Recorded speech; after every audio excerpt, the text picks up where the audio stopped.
5ই September শিক্ষক দিবসের বিশেষ দিনে বিদ্যাসাগর স্মৃতিরক্ষা কমিটির উদ্যোগে পশ্চিম মেদিনীপুরের মহেশ্বর ভবন বেলদাতে শিক্ষক দিবস উদযাপন অনুষ্ঠানে উপস্থিত হয়ে মহান শিক্ষক ভারতের প্রাক্তন রাষ্ট্রপতি ভারতরত্ন ডক্টর সর্বপল্লী রাধাকৃষ্ণনের প্রতিকৃতিতে পুষ্পার্ঘ্য অর্পণ এবং মাল্যদান করে শ্রদ্ধা জানিয়ে স্মরণ করে সমাজের সর্বস্তরের প্রণম্য বিশিষ্ট শিক্ষক শিক্ষিকাদের সংবর্ধনা জ্ঞাপনের মাধ্যমে সম্মান জানিয়ে বহু মূল্যবান বক্তব্য এবং আরজি করের ভয়াবহ ঘটনা, রাজ্য জুড়ে সীমাহীন নারী নির্যাতন সহ একাধিক গুরুত্বপূর্ণ বিষয় মমতা বন্দ্যোপাধ্যায়ের পদত্যাগের দাবিতে সরব হলেন রাজ্যের বিরোধী দলনেতা শুভেন্দু অধিকারী।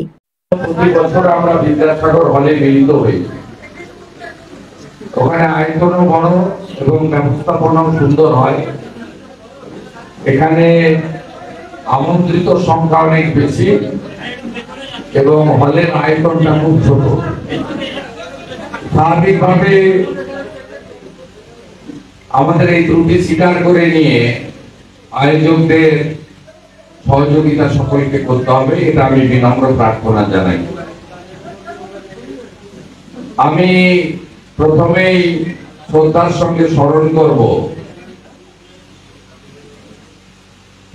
বিদ্যাসাগর মহোদয়কে, শ্রদ্ধার সঙ্গে স্মরণ করব যার জন্মদিনকে কেন্দ্র করে শিক্ষক দিবস পালিত হচ্ছে সমগ্র ভারতে, ডক্টর সর্বপল্লী রাধাকৃষ্ণনকে। মেদিনীপুরের মাটি যেমন বিপ্লবের মাটি, তেমন শিক্ষারও একটা বিরাট স্থান এখানে রয়েছে। তাই আমরা প্রত্যেক বছর এই রাষ্ট্রবাদী এনজিও যা বিদ্যাসাগর মহোদয়ের নামাঙ্কিত, তার আয়োজনে মিলিত হই এবং প্রধান উদ্যোক্তা হিসেবে তরুণ শিক্ষক রাষ্ট্রবাদী প্রচারক রমাপ্রসাদ গিরি এবং তার সাথীবৃন্দ থাকেন। আমি আয়োজকদেরকে কৃতজ্ঞতা জানাই। আমার এটা নিয়ে প্রায় 5 বারের মতো বা বেশি হবে আমি এই সংগঠনের কর্মসূচিতে 5ই সেপ্টেম্বর মিলিত হয়েছি। আমি যেহেতু গান্ধীতে একটি প্রোগ্রাম করে দ্বিতীয় প্রোগ্রামে এসেছি এবং এখান থেকে অনেকটা দূর পথ পেরিয়ে আমি বারাসাতে মিলিত হব সন্ধ্যাকালীন একটি অনুষ্ঠানে, যেখানে একাধিক অবসরপ্রাপ্ত ভাইস চ্যান্সেলর, তাদেরকে আমরা আজকে শ্রদ্ধা জ্ঞাপন বা প্রণাম নিবেদন করব। আমি সম্মানীয় ভক্তিবাবু, সম্মানীয় বিধায়ক সাথী শীতল কাপাট, শ্যামলাল বাবু, সোনালী বোন এবং আমাদের শঙ্কর বাবু থেকে শুরু করে অমূল্যদা থেকে শুরু করে মাননীয় আইনজীবীরা, শিক্ষকরা এবং সম্মানিত মঞ্চ, প্রত্যেকে আমার অত্যন্ত আপনজন। আমরা একসঙ্গে অনেক কাজ করছি বা আমাদের ভবিষ্যতে করতে হবে। প্রত্যেককে আমি সম্মানিত মঞ্চ বলে অভিনন্দন এবং শ্রদ্ধা জানাই। রামলাল জানা শিক্ষক এবং সঞ্চালক, গৌরীশঙ্কর ভাই এখানকার স্থানীয় নেতৃত্ব, যারা এই ছোট্ট অথচ মহতী অনুষ্ঠানকে সুন্দর করার ক্ষেত্রে নিরলস প্রয়াস করেছেন, তাদেরকে ধন্যবাদ। পশ্চিম মেদিনীপুর জেলার আমার প্রেস মিডিয়ার বন্ধুরা, যারা আজকের এই গৃহের অনুষ্ঠানের সংবাদকে গোটা রাজ্য জুড়ে ছড়িয়ে দেওয়ার দায়িত্ব নেবেন, তাদের সকলকে আমি ধন্যবাদ জ্ঞাপন করি। আপনারা জানেন যে আজকে শিক্ষক দিবস সর্বত্র পালিত হচ্ছে। জাতীয় স্তরেও মাননীয় প্রধানমন্ত্রীর নেতৃত্বে আমাদের ভারত সরকারের যশস্বী শিক্ষামন্ত্রী কর্মবীর ধর্মেন্দ্র প্রধানজির নেতৃত্বে আজকে জাতীয় শিক্ষকদেরও দিল্লিতে পুরস্কৃত এবং সম্বর্ধিত করা হচ্ছে। আজকের দিনের মাহাত্ম্য নিয়ে নতুন করে আমার বলার কিছু নেই, আপনারা সবাই জানেন। আমরা অত্যন্ত ব্যথাত হৃদয় নিয়ে আজকে এখানে এসেছি। আজকের বহু জায়গায় অনুষ্ঠান আড়ম্বর বর্জিত হয়েছে। আমি সকালে যে অনুষ্ঠানে মিলিত হয়েছিলাম সেখানে সরস্বতী মন্ত্র উচ্চারিত হয়েছে, কিন্তু বাদ্যযন্ত্র ব্যবহার করা হয়নি। সেখানে ফুল উত্তরীয় না রেখে প্রত্যেককে একটি করে গাছ দেওয়া হয়েছে।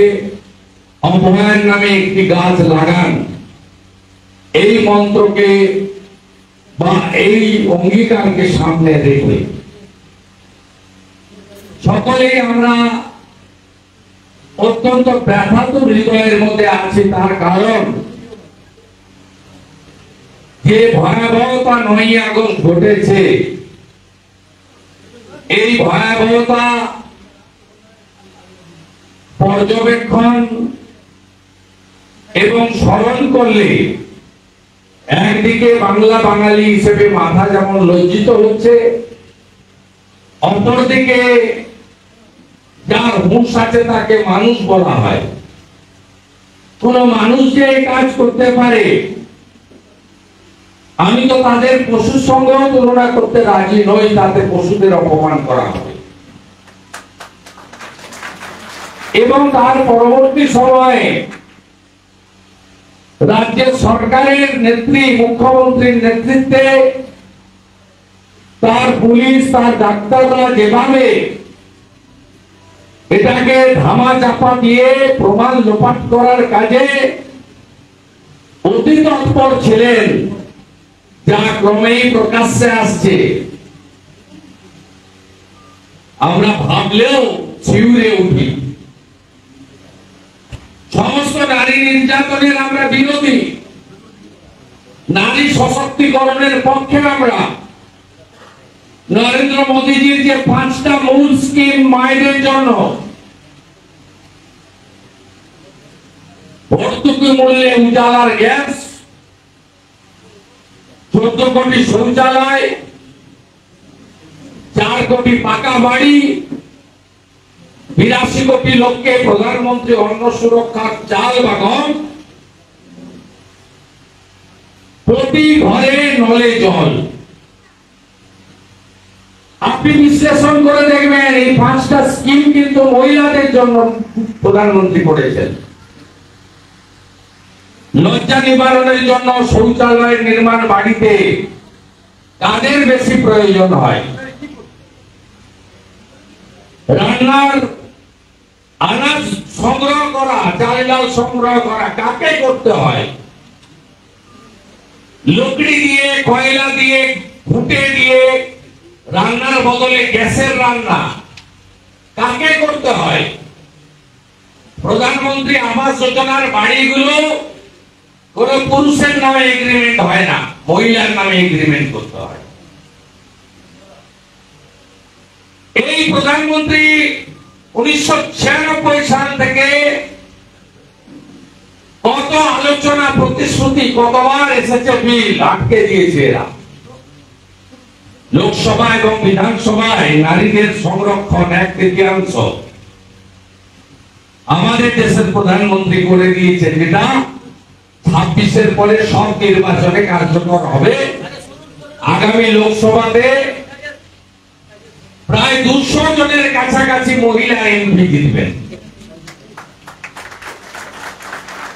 তাই আমরা তো নারী সশক্তিকরণের পক্ষে, নারী নির্যাতনের বিরোধী। কিন্তু যে নামেই ডাকুন, কেউ অভয়া, কেউ তিলোত্তমা, কেউ কাদম্বিনী, সর্বোপরি আমাদের ডাক্তার বোন, তার ধর্ষণ, তার শারীরিক নির্যাতন কোথায় হলো? সরকারি হসপিটালের ঘেরাটোপে, যেখানে পুলিশের নিরাপত্তা থাকে, প্রাইভেট সিকিউরিটি থাকে, সিসিটিভিতে মোড়া থাকে, তাকে ডিউটি বরাদ্দ করলো সুপার। 36 ঘন্টা ডিউটি করানো হলো, তার শারীরিক নির্যাতনের জন্য প্রাথমিক ভাবে তাকে ধরেছে। তিনি সিভিক ভলেন্টিয়ার, পশ্চিমবঙ্গ সরকারের পুলিশ দপ্তরের বেতন পান। প্রমাণ লোপাট করার জন্য যিনি নেতৃত্ব দিয়েছেন তার নাম ডাক্তার সন্দীপ ঘোষ। তিনি ছিলেন ওই হসপিটালের রক্ষক। সমস্ত চিকিৎসক, স্বাস্থ্যকর্মী তাদের প্রোটেক্টর। প্রোটেক্টর মানে রক্ষকই ভক্ষক। তাই আমি প্রথম দিন থেকে বলেছি, আমি সেদিন 9 তারিখে তমলুকে ভারত ছাড়ো আন্দোলনে শহীদ বেদিতে মালা দিয়ে হাইকোর্টের পারমিশন নিয়ে